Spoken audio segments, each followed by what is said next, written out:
Hey, War Commanders. This is Drake, and welcome to the first episode of Drake's Dungeon. Joining me today is the EP of War Commander FriendlyFixer and the lead designer of War Commander Stormchaser. Say hello, folks. Hello, Hello. thanks for having us. Yeah. For those listening, we are recording this in three completely separate locations, so it's definitely going to sound like we're in three completely separate locations. For a lot of you, this is the first time you may have really heard our voices because in the past we haven't really done one of these podcasts type of things for a while. So this is what we sound like. I'm Drake. I'm FriendlyFixer, and I have a gorgeous view outside at the moment.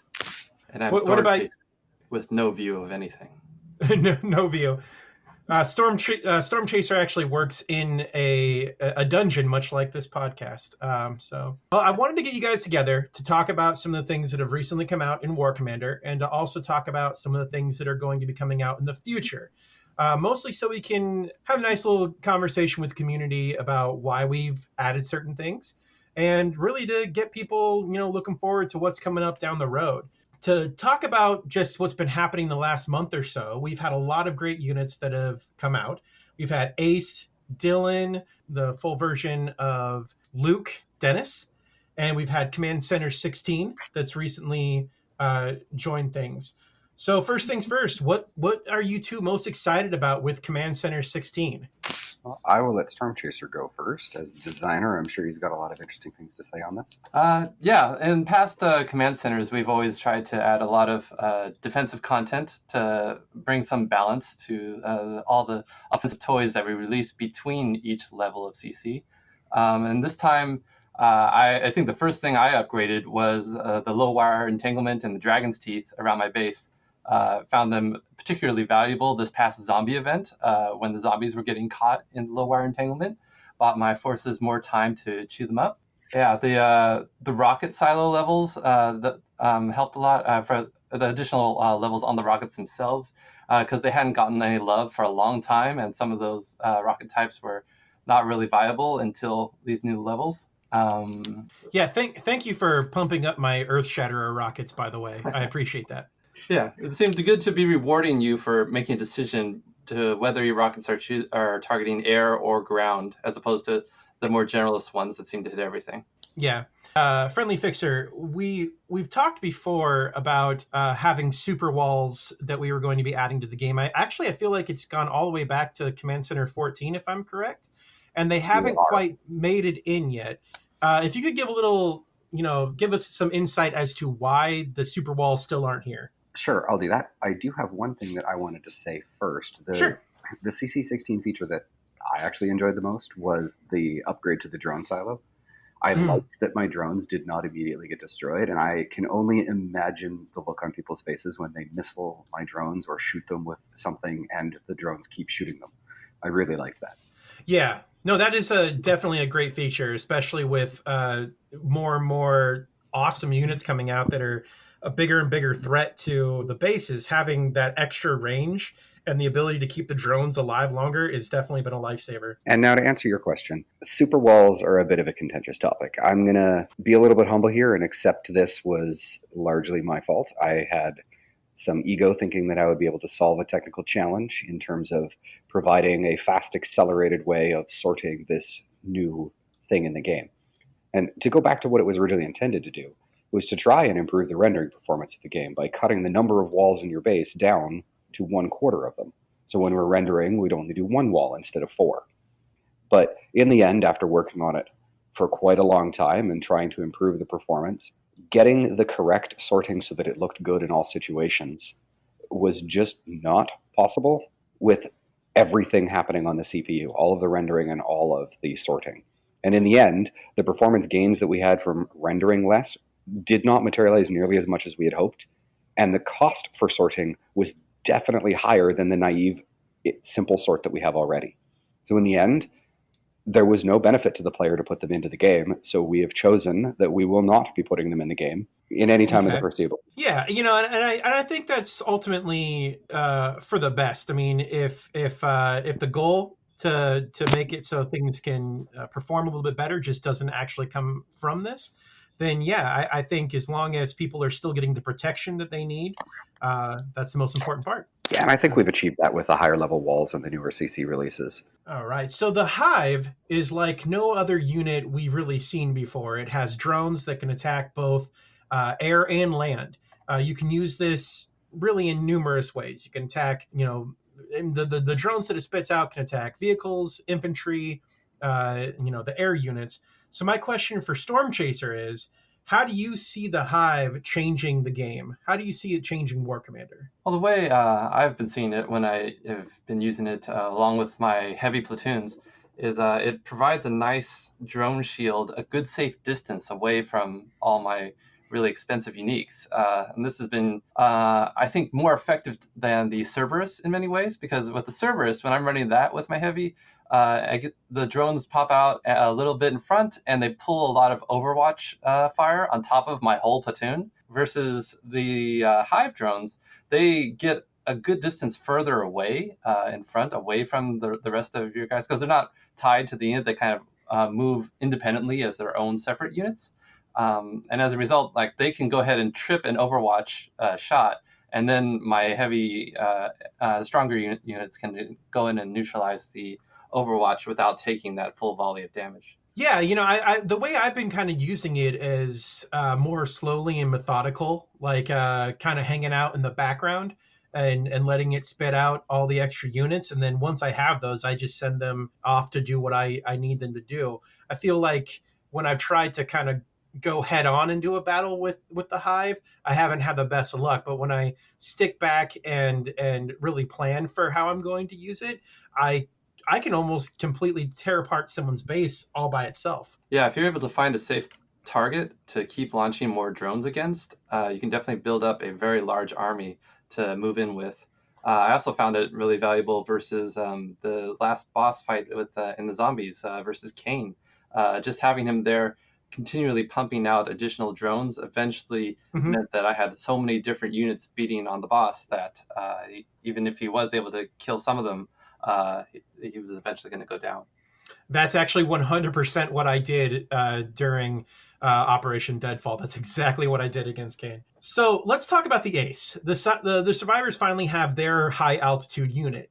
So what makes the Ace different than, say, the Herald, the Manticore, or the Shepherd? I'd say a lot of times with the high altitude units, that special quality of only being able to hit by things that are dedicated AA has been compensated with the factor of making most of those units relatively slow. So that while they're slowly creeping in, they're going to take damage a little bit more so before they can actually reach their target and deliver their damage. The Ace kind of breaks that mold, and they're much faster moving, and so you can swarm entire base and quickly neutralize a lot of the dedicated AA, and then at your leisure clean up the rest. I think swarm is the key word there. I mean, because there's such a low point cost, just the ability to just blitz them into an area and cause a lot of destruction in a short amount of time makes them incredibly dangerous. Yeah, it sure makes a difference when you're going against basically, let's say, a lot of hunter missiles. Yeah, they'll get a couple shots off on individual aces, but the swarm is going to overtake. Versus if that same base had a bunch of heavy flak, you might want to think twice about sending the Ace into that. Most definitely. We got some stuff coming up in the future for War Commander, a lot of questions that people are asking. So I definitely want to turn it over to both of you to kind of talk about, what's next for the game. I'll start off with you, FriendlyFixer. What do you think are some of the most important things to highlight for the future? Well, I know it's top of mind for a lot of our players. They want to know about what's coming next for War Commander and how they're going to play it, specifically HTML5. We are working on it, and that has never stopped. Regardless of any other changing circumstances, we have continued working and progressing towards porting our game. It's just a huge thing to do. The client is massive. Their Flash implementation contains hundreds of thousands of lines of code.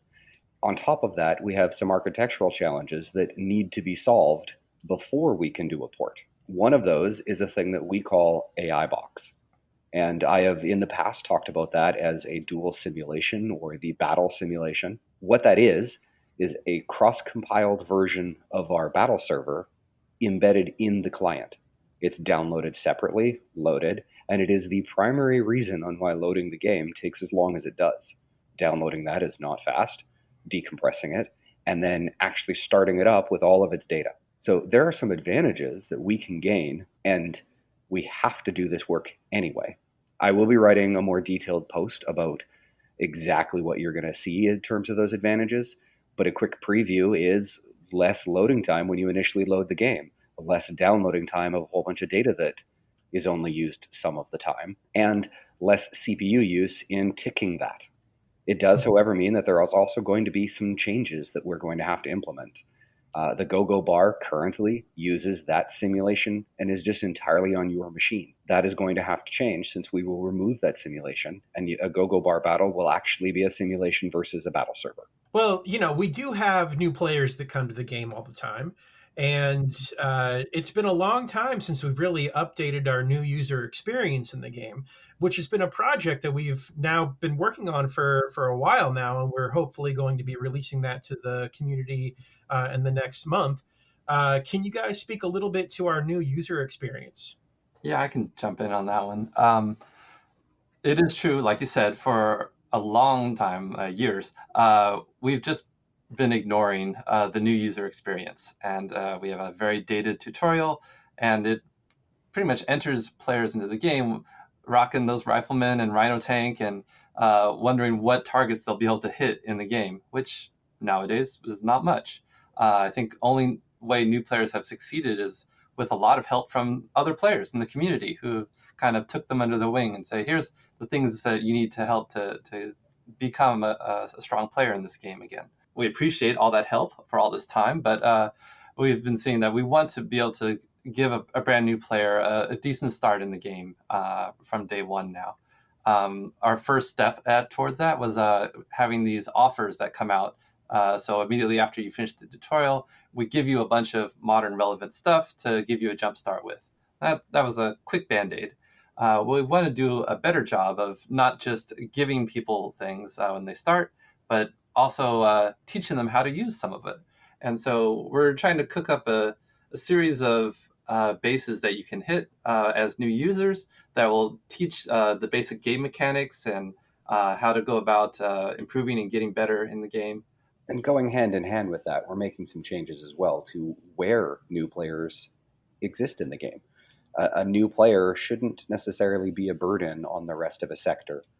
And in some cases, there are some bad actors in the game who specifically create new players just to fill up a sector. So we'd like to try and address a few of these things all at once and are creating new user sectors where the new players will actually be able to band together and help each other and accomplish these new goals we've given them and learn how to use the beginning parts of the game. Yeah, I think that's one of the things that is going to be a real, I think, a breath of fresh air for a lot of our players is having that ability to kind of get walked through, having other people around you that are also new. Once you get your base to that PvP level, you're not going to get attacked by somebody who has a long understanding of the game, and then we're not going to be having those sectors that have all those low level bases that are just there, like you said, Fixer, to fill up a sector. Yeah, exactly. One of my favorite experiences of playing early MMO games was World of Warcraft and making your way through Elwyn Forest to eventually get powerful enough and find a small group of people and really just kick Hogger's butt. And if we find a way to have a new user sector where a bunch of players can bind together and actually kick a war commander guy who happens to be named, I don't know, Hager or something, I would love that. Don't worry, I don't think everyone else is feeling the same way, but the experience is really what I'm going for. Well, I would like to say thank you so much to FriendlyFixer and Stormchaser for taking the time today to talk a little bit about what's going to be happening in the game and what has recently come out in the game. And we'll hopefully be making Drake's Dungeon a little bit more of a regular occurrence with different members of the game team and then some reoccurring people every now and then, just so we can get a regular insight into kind of what's happening behind the curtain. So Stormchaser and FriendlyFixer, thank you so much for your time. Thank you for having me. Sure thing. All right. We'll talk to you next time. Bye.